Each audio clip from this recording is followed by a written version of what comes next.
وعلى رسوله الكريم اما بعد فاعوذ بالله من الشیطان الرجیم بسم اللہ الرحمن الرحیم۔ آج کی گفتگو سورہ ہود کے مضامین کے حوالے سے ہے۔ سورہ ہود نبی علیہ السلام سے سیدنا ابوبکر الصدیق رضی اللہ تعالی عنہ فرماتے ہیں کہ اللہ کے رسول صلی اللہ علیہ وسلم آپ بوڑھے ہو گئے ہیں۔ نبی علیہ السلام فرماتے ہیں کہ مجھے سورہ ہود، مرسلات، واقعہ، عما یتساءلون اور وَإِذَا الشَّمْسُ كُوِّرَتْ ان صورتوں نے مجھے بوڑھا کر دیا ہے۔ اس حدیث کا مقصد یہ ہے کہ ان صورتوں میں اللہ تبارک و تعالیٰ نے قوموں کی ہلاکت، بربادی اور قیامت کے احوال کا ذکر کیا ہے، تو نبی علیہ السلام کو ان صورتوں نے بوڑھا کر دیا ہے۔ ان صورتوں میں خاص طور پر سورہ ہود میں کفار مکہ کا یہ اعتراض کہ یہ قرآن مجید جو نبی علیہ السلام محمد عربی صلی اللہ علیہ وسلم فرماتے ہیں کہ یہ اللہ کی طرف سے ہے، تو یہ بات کہتے تھے درست نہیں ہے، اس نبی نے خود گڑھا ہے یا کسی سے سنا ہے۔ اللہ تبارک و تعالیٰ نے اس سورہ مبارکہ کی پہلی آیت میں اس کا جواب دیا کہ یہ بات، یہ قرآن مجید کی آیات یہ بڑی ہی حکمت والی آیتیں ہیں، یہ حکمت سے بھری ہوئی ہیں، دانائی سے بھری ہوئی ہیں، یہ پر حکمت کتاب کی آیتیں ہیں اور بڑی تفصیل کے ساتھ یہ حکیم کی طرف سے، بہت زیادہ خبر رکھنے والے کی طرف سے اس کو تفصیل سے بیان کیا گیا ہے۔ یعنی کہ یہ کتاب نبی کی طرف سے نہیں، یہ اللہ کی طرف سے ہے جو حکیم ہے، خبیر ہے۔ اور پھر اللہ تبارک و تعالیٰ نے اس سورہ مبارکہ میں اس بات کا حکم دیا کہ تم صرف اللہ کی عبادت کرو، اپنے گناہوں کی اپنے رب سے معافی مانگو، توبہ کرو۔ فائدہ کیا ہوگا؟ اللہ تمہیں دنیا میں فائدے عطا فرمائیں گے، اللہ تمہیں فضل عطا فرمائیں گے، اللہ تمہارے گناہوں کو معاف کر دیں گے، اللہ تمہیں قوت عطا فرمائیں گے، خوشحالی عطا فرمائیں گے۔ پھر اللہ تبارک و تعالیٰ نے انسانوں کو بتایا جو بھی اس زمین پر چلنے والی چیز ہے اس کے رزق کی ذمہ داری اللہ تعالیٰ پر ہے۔ انسان آج مال کے لیے نماز چھوڑ دیتا ہے، تراویح چھوڑتا ہے، روزہ چھوڑتا ہے، جبکہ رزق کی ذمہ داری رب تعالیٰ نے، ہر ایک چیز کے رزق کی ذمہ داری رب تعالیٰ نے خود اٹھائی ہے۔ جب یہ ماں کے پیٹ میں تھا وہاں رزق کون پہنچاتا تھا؟ کیا یہ کاروبار کرتا تھا، کماتا تھا؟ اللہ کے فرائض کو چھوڑتا تھا، اللہ کی حدود کو پامال کرتا تھا؟ وہاں رزق دینے والا کون ہے؟ اور جب تم قبر میں چلے جاؤ گے وہاں تمہاری حفاظت کون کرے گا؟ وہی اللہ کرے گا۔ جو ماں کے پیٹ میں رزق دیتا ہے وہی دنیا میں رزق دے گا، اور وہی تمہیں قبر میں اور پھر میدان محشر میں پھر اللہ وہی تمہاری حفاظت کرنے والا ہے۔ پھر اللہ تبارک و تعالیٰ اپنا تعارف کروایا کہ اللہ کون ہے، جو آسمان کو بنانے والا، زمین کو 6 دنوں میں بنانے والا، اس کا عرش پانی پر تھا۔ اللہ نے یہ آسمان زمین اس لیے بنائے کہ رب تعالیٰ دیکھیں کون وہ لوگ ہیں جو اچھے عمل کرنے والے ہیں، زیادہ اعمال نہیں، اعمال اگرچہ کم ہوں لیکن ہوں خوبصورت، اعلیٰ، افضل، بہتر عمل ہو۔ پھر اللہ تبارک و تعالیٰ نے انسان کی 2 کیفیتیں ذکر کی۔ جب انسان کو اللہ تبارک و تعالیٰ نعمتوں سے نوازتا ہے، اللہ رب العالمین اس کو بہت زیادہ نعمتیں دیتا ہے، تو یہ انسان فخر کرنے لگتا ہے، تکبر کرنے لگتا ہے، یہ میری کمائی ہے، یہ میری محنت ہے، یہ میرے ہاتھ کی صفائی ہے، فخر کرتا ہے، تکبر کرتا ہے۔ اور جب اللہ اس نعمت کو چھین لیتا ہے تو پھر مایوس ہو جاتا ہے، ناشکرا ہو جاتا ہے، اللہ کی بغاوتیں کرنا شروع کر دیتا ہے۔ فرمایا ان 2 قسم کے انسانوں میں سے بہتر وہ ہیں جو مصیبت آنے پر صبر کریں اور نیک اعمال کو بجا لاتے رہیں، اور نعمت کے ملنے پر اللہ کا شکر بجا لائیں، تب بھی نیک اعمال کو بجا لائیں۔ پھر اللہ تبارک و تعالیٰ نے اس سورہ مبارکہ میں اس بات کا ذکر کیا کہ جو چاہتا ہے کہ ساری دنیا اس کے زیب و زینت مجھے مل جائے، اللہ کہتے ہیں ہم اس دنیا میں اس کو عطا کر دیتے ہیں۔ اور آخرت کے دن اللہ کے ہاں اس کے لیے کچھ نہیں ہوگا، جو صرف دنیا چاہتا ہے۔ یہاں علماء نے نکالا ریاکاری کے لیے جو عمل کرتا ہے، دکھلاوے کا جو عمل ہے، اس کا بدلہ اللہ دنیا میں ہی دے دیتے ہیں، آخرت میں اس کے لیے سخت ترین آگ اللہ نے تیار کی ہے۔ اس کے بعد اللہ تبارک و تعالیٰ نے نوح علیہ السلام کا قصہ تفصیل کے ساتھ ذکر کیا۔ نوح علیہ السلام اللہ کے ڈرانے والے بندے تھے، اللہ کی عبادت کی طرف بلانے والے تھے، لیکن قوم نافرمان تھی۔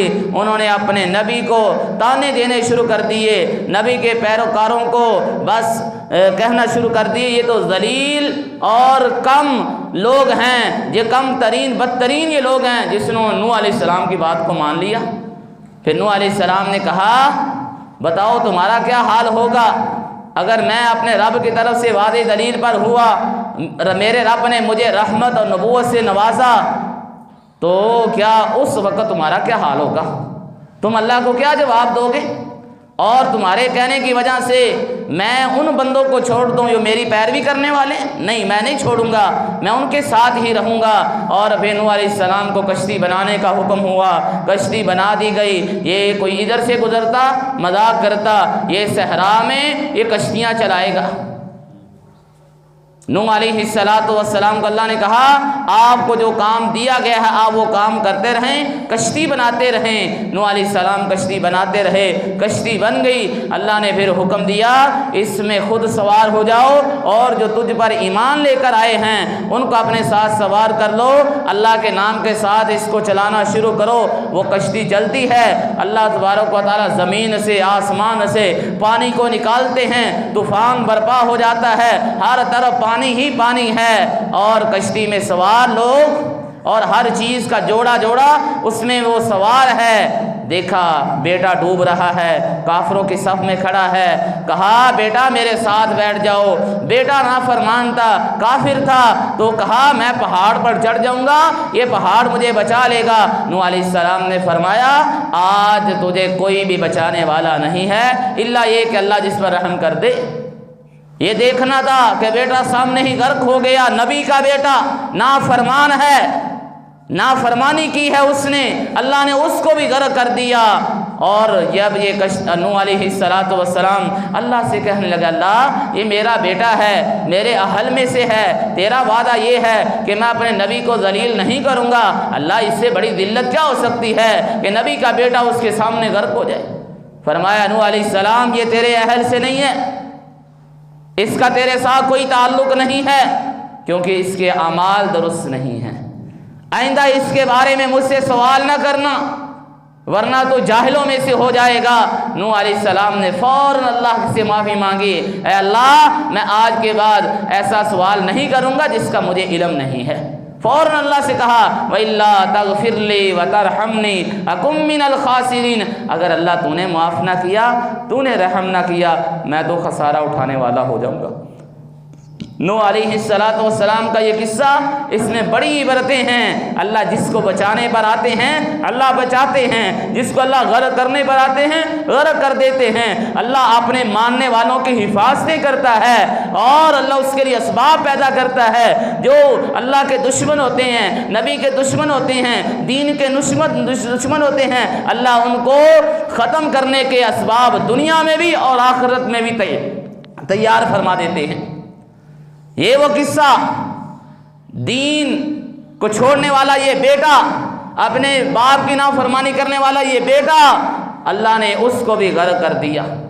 رشتوں کی یہاں پر بیٹا باپ مسلمان نبی رسول ہے اور بیٹا کافر ہے، کافروں جیسے کام کرتا ہے، اللہ نے یہ نہیں دیکھا یہ نبی کا بیٹا ہے چلے اس کو بچا لیتے، نہیں، اللہ کا قانون ایک ہے، جو کافر ہے وہ اللہ کا دشمن ہے، جو اللہ کا ماننے والا ہے وہ اللہ کا ولی اور اللہ کا دوست ہے۔ اس کے بعد ہود علیہ السلام کا قصہ ذکر کیا۔ ہود علیہ السلام قوم عاد کی طرف نبی بنا کر بھیجے گئے۔ ہود علیہ السلام نے قوم سے کہا اللہ کی عبادت کرو، اور میں تو تم سے کچھ مزدوری بھی نہیں مانگتا، میں نے تو اپنا اجر اللہ سے لینا ہے۔ اور اپنی قوم سے کہا اللہ سے معافی مانگو، توبہ کرو، اللہ آسمان سے بارشیں نازل کریں گے، تمہیں قوت عطا فرمائیں گے۔ قوم نے کہا نافرمانی کی کہ تم کون سی دلیل لے کر آیا ہے، تیرے کہنے کی وجہ سے ہم اپنے الہوں کی عبادت کرنا چھوڑ دیں؟ اور کہنے لگے تجھ کو تو ہمارے بزرگوں کی بد دعا لگی ہے۔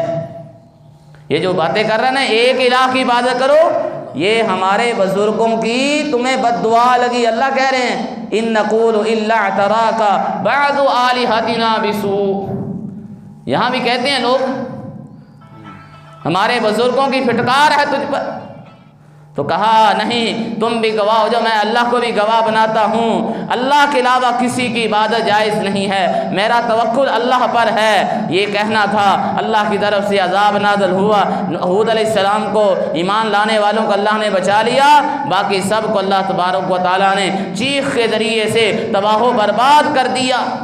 ہود علیہ السلام کے قصے میں بڑی عبرتیں ہیں، صالح علیہ السلام کا قصہ آپ نے سماعت کیا، اللہ نے یہاں بھی ذکر کیا۔ جناب ابراہیم علیہ السلام کے پاس خوشخبریاں دینے کے لیے فرشتے آئے، بیٹے کی خوشخبری دی، اسحاق علیہ السلام کی خوشخبری دی، اور ساتھ یہ بھی خوشخبری دی کہ اسحاق علیہ السلام کے بعد یعقوب پیدا ہوں گے، یعنی کہ ان کے بیٹے پوتے کی بھی ساتھ ہی خوشخبری ابراہیم علیہ السلام کو دے دی گئی۔ ابراہیم علیہ السلام کی زوجہ اسماء رضی اللہ تعالیٰ عنہا علیہ السلام وہ سن رہی تھی، کہا یہ کیسے ممکن ہوگا، میں باج ہوں، میرا شوہر یہ بوڑھا ہو چکا ہے، کیسے اولاد ہوگی، اولاد کے بعد پھر اس کی اولاد ہوگی؟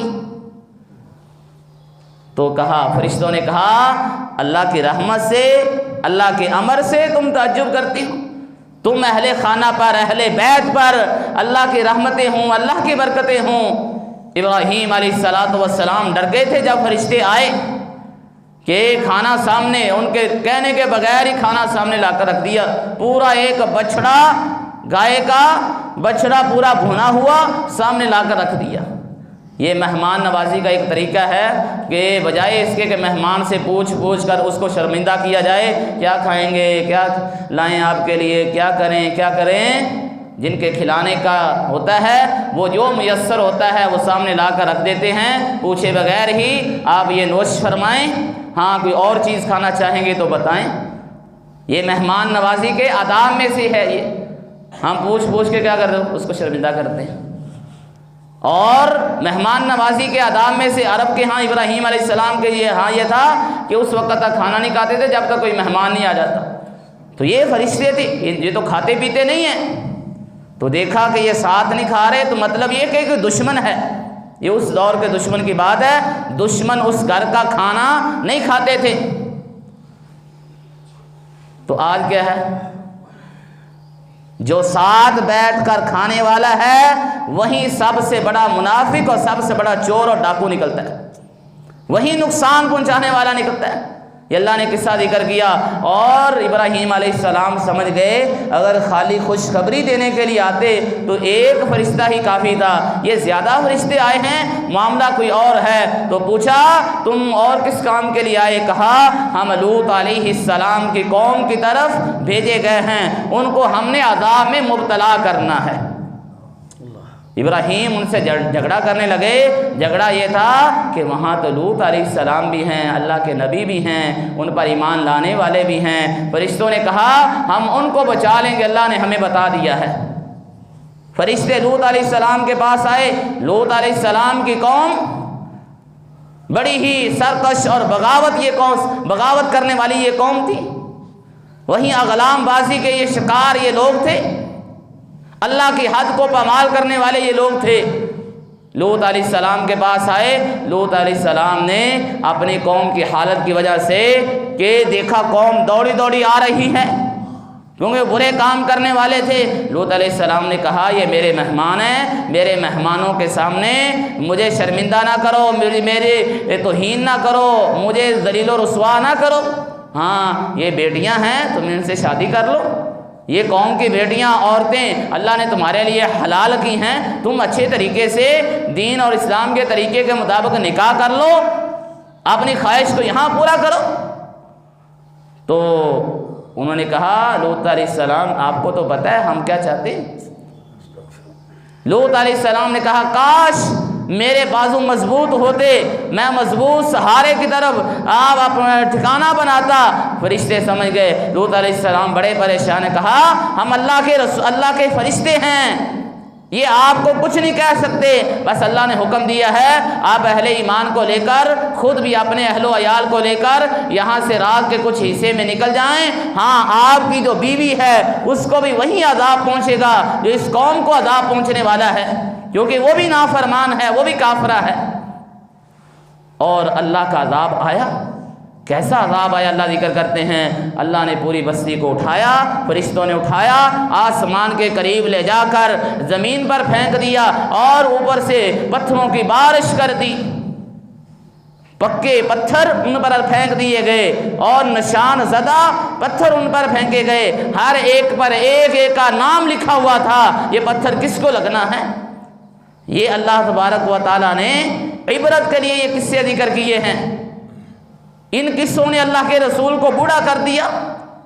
شعیب علیہ السلام کی قوم کا اللہ نے ذکر کیا یہاں پر، ان کی خرابیوں میں سے ایک بڑی خرابی ماپ تول میں کمی کرنا، باوجود اس کے کہ اللہ نے بہت مال عطا کیا ہے، بڑی خیر اللہ کی طرف سے، نبی ان کو ڈراتے تھے، لیکن نہ وہ زکوٰۃ دیتے تھے، اور ساتھ جب مال لیتے تو زیادہ لیتے، جب دیتے تو کم دیتے، ماپ تول میں کمی، اور اس کے سارے طریقے وہ جانتے تھے، وہ کرتے تھے، وہ سمجھتے تھے ہاتھ کی یہ صفائی ہے۔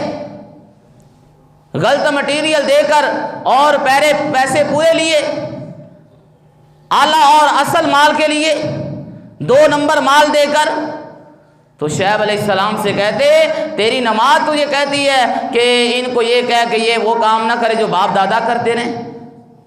شعیب علیہ السلام نے کہا نہیں، میں رب کی طرف سے دلیل پر ہوں، میرے رب نے مجھے بڑا اچھا رزق دیا ہے، میں تمہیں اللہ تبارک و تعالیٰ کی باتیں بتاتا ہوں۔ قوم نافرمان تھی، اللہ نے ان کو بھی عذاب میں مبتلا کر دیا، چیخ کو اللہ نے بھیجا، اس چیخ نے ان کے کلیجے اور ان کے کان پھاڑ کر رکھ دیے، اور 3 دن کے اندر اندر اللہ نے پوری قوم کو ہلاک کر دیا۔ موسیٰ علیہ السلام کی قوم کا ذکر کیا، فرعون کا ذکر کیا، اور اللہ کہتے ہیں ہم مہلتیں دیتے ہیں، جب ہم پکڑتے ہیں تو ہمارا پکڑنا بڑا سخت ہوتا ہے۔ ایک آدمی گناہ کرتا ہے، کیونکہ کفار مکہ یہ سمجھتے تھے کہ پہلے جو نبی تھے ان کی نافرمانی جب لوگ کرتے تھے تو اللہ کی طرف سے عذاب آ جاتا تھا، کسی پر چیخ آ جاتی، کسی کو اللہ بستی کو اٹھا کر اوپر سے نیچے پھینک دیتے، اور کسی کو طوفان میں غرق کر دیتے۔ وہ سمجھتے اگر یہ نبی ہے، اگر ہم نافرمان ہیں تو ہم پر اس طرح کے عذاب کیوں نہیں آ رہے۔ اللہ نے کہا یہ عذاب 2 وجہ سے نہیں آ رہے کہ محمد عربی صلی اللہ علیہ وسلم تم میں موجود ہیں، اور تم میں ایسے لوگ بھی ہیں جو نبی کا ساتھ دینے والے، اللہ سے معافیاں مانگنے والے ہیں، جب تک وہ تم میں ہیں اس وقت تک تم پر اس طرح کے عذاب نہیں آئیں گے۔ اور پھر اللہ مہلت دیتے ہیں شاید کہ یہ سیدھے ہو جائیں۔ جب نبی علیہ السلام مکہ سے نکلے مدینہ میں آئے، صحابہ مدینہ میں پہنچ گئے تو پھر عذاب آیا مکہ والوں پر، اللہ نے قہر سالی کو بھیجا، بدر میں ان کے لیڈر مارے گئے، پھر اللہ کا عذاب آیا بھی، اور اتنا بدترین اللہ نے عذاب ان کو دیا کہ لوگوں کے لیے عبرت بن گئی۔ اللہ کہتے ہیں ہم مہلت دیتے ہیں، یہ گناہ کر رہا ہے، اللہ رسی کو ڈھیلا کرتے ہیں، جب یہ بغاوت اور سرکشی پہ اتر آتا ہے پھر اللہ اس کی رسی کو کھینچ دیتے ہیں۔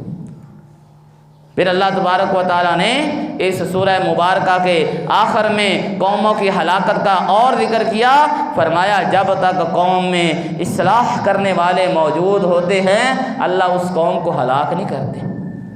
جب ہر ایک کہتا ہے بس اپنے کام میں لگے رہو، جو جہاں لگا ہے ٹھیک ہے، اور نہ لوگوں کو روکتے ہیں اور لوگ بھی اس سے گناہوں سے باز نہیں آتے، پھر اللہ تبارک و تعالیٰ اس قوم کو ہلاک کر دیتے ہیں۔ یہ اللہ کا قانون ہے۔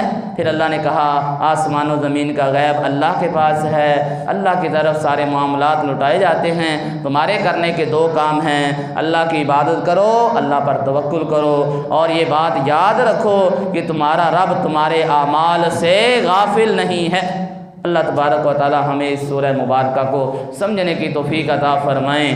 اگر ہم اس سورہ مبارکہ پر غور کرتے ہیں، ایک بڑے اہم بات، جو اعمال ان قوموں کے تھے ہو بہو اس سے زیادہ اعمال آج ہمارے معاشرے میں وہ گناہ، وہ برائیاں موجود ہیں۔ سوال یہ ہے کہ اللہ کا عذاب کیوں نہیں آتا؟ بھی اللہ مہلت دیتے ہیں، پھر اللہ عذاب بھیجتے بھی ہیں۔ یہ عذاب کم ہے کہ اللہ اس کو نماز کی توفیق نہ دیں، اس کو ذکر و اذکار کی توفیق نہ دیں، وہ صبح بیدار ہو اللہ اس کو اپنی تعریف کا اللہ تبارک کو موقع نہ دیں، روزے کی توفیق نہ دیں، اور اس کو دین اور اسلام کا علم نہ دیں، اور دل اس کا سخت ہے، کسی کے بارے میں کوئی نرمی نہیں ہے، زبان کی کوئی حفاظت نہیں ہے۔ یہ بھی اللہ کا عذاب ہے۔ دل سخت ہی سخت ہے، بے چین ہے، بد امنی، بد سکونی ہے، یہ بھی اللہ کا عذاب ہے۔ کوئی اطمینان نہیں ہے دل کو، کوئی سکون نہیں ہے، جھگڑنے کو دل کرتا ہے، یہ بھی اللہ کا عذاب ہے۔ اللہ ہمیں محفوظ فرمائے، اللہ رب العالمین ہمارے دلوں میں اطمینان، سکون پیدا فرمائے، ہمارے گھروں میں خوشحالیاں پیدا فرمائے۔ اللہ ہمیں گناہ سے بچنے کی توفیق دے، لوگوں کو دین اور اسلام کی دعوت دینے کی توفیق عطا فرمائے۔ سبحان ربک رب العزت عما یصفون وسلام علی المرسلین والحمد للہ رب العالمین۔